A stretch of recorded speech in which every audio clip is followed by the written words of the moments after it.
This is CMP Mentors. It's a live Q&A and interview. We're going to talk a little bit about chargebacks, fraud, buyer's remorse, bad reviews, and optimizing what at CMP Mentors we call the 15-minute buyer window. Additionally, we've got a special guest today, Steve Klebe. He's going to be talking to us about these kind of things and some of his kind of hot tips for the payment space and his background in payments. He's been doing this longer than me. First, a little about me. So I've been doing payments and fraud for over 20 years. I was a merchant for almost my whole career, like the first half of it.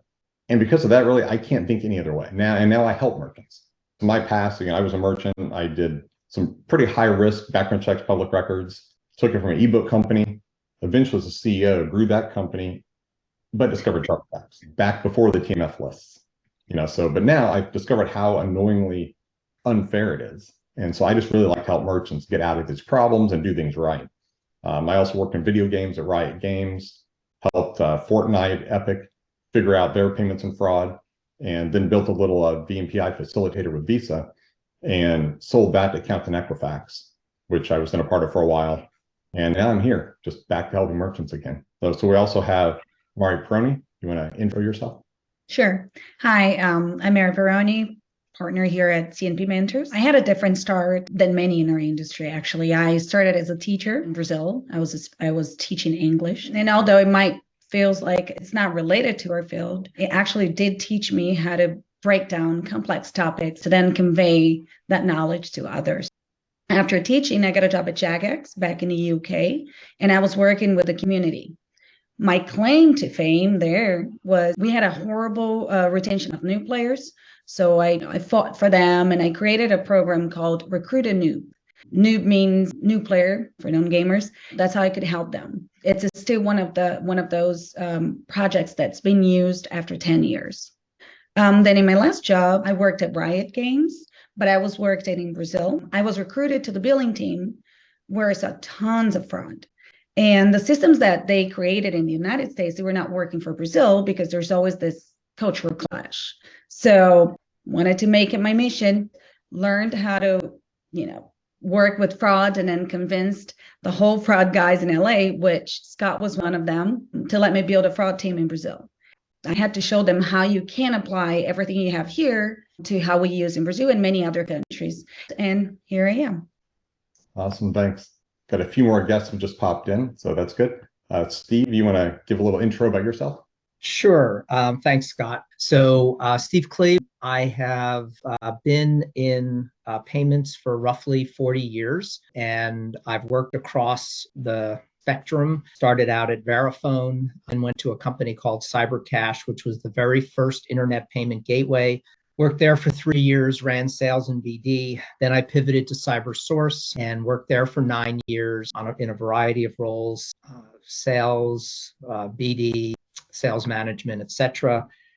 Then I went to a company called Passmark Security, which was in the anti-phishing space. We deployed that technology to over 100 million online banking customers. Many of you may have experienced it if you ever had to choose a picture so that when you logged into a website, you would recognize the picture the next time you came back. So you knew you were at the legitimate bank's, website. Then I pivoted over to Vindicia, which is in the recurring billing space and chargeback management space. So that's where I cut my teeth relative to chargeback management and recurring payments. Then did a stint in the DCB, which not everybody in the payments world even knows what DCB is, direct carrier billing. So I spent a few years in that space. Got a phone call from Google 12 years ago and ended up spending 9 years at Google working on all the various iterations of Google Wallet, Google Pay, etc. And spent the last 18 months at Stripe. And now I'm an advisor to the leading investment banking firm that focuses on the fintech space, which is called FT Partners. So that's sort of a quick rundown of the journey. Wow, Steve, love it. Right now, I think it's a timely thing to talk about has been, the card brands have come up with ways to let us collaborate. It's not perfect, and it's definitely self-serving to them, but it helps us. So things like, Visa's coming out like a month from now with compelling evidence 3. Steve, what's your thought? Have you studied this heard a lot about it? You know, people getting ready to use it? I presume I hadn't specifically followed Visa's announcement, but I presume this is similar to MasterCard's announcement from last year. Correct me if I'm wrong. One of the interesting things that drives me crazy about the industry is, like when CVV first came in, and then it was fine. It's not a magic bullet, but it's better than nothing. But then the next card brand announces it and they call it something else. And the next card brand, announces virtually the identical thing, but feels compelled to call it something else. That kind of drives me crazy. And kind of, I know we have somebody on the call, Christopher, who's in the PCI business. So I was around when PCI first came into existence. And originally, each card brand had their own, it wasn't called PCI yet, but they had their own version of PCI. And it was one of the most amazing moments in my career in payments was the industry just like rose up like this force and said, no, this is not going to happen, right? This cannot be the way. I'm not going to have to do 4 separate audits, to get approved. And so, the network got together, created PCI, it became a common standard, et cetera. But to your question about these new things to help, merchants defend themselves against, friendly fraud, I believe, again, I don't know what the Visa rules are going to say, but I did study the MasterCard version pretty closely. I think it's going to take a lot of work for merchants to accumulate the information.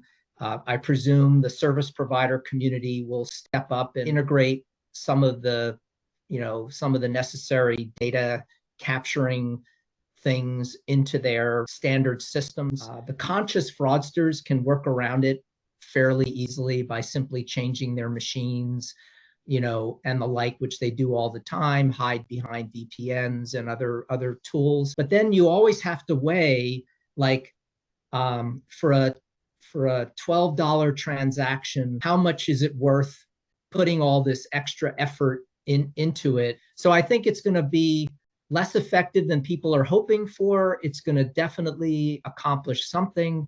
Maybe it'll send a message out that the industry is, getting serious.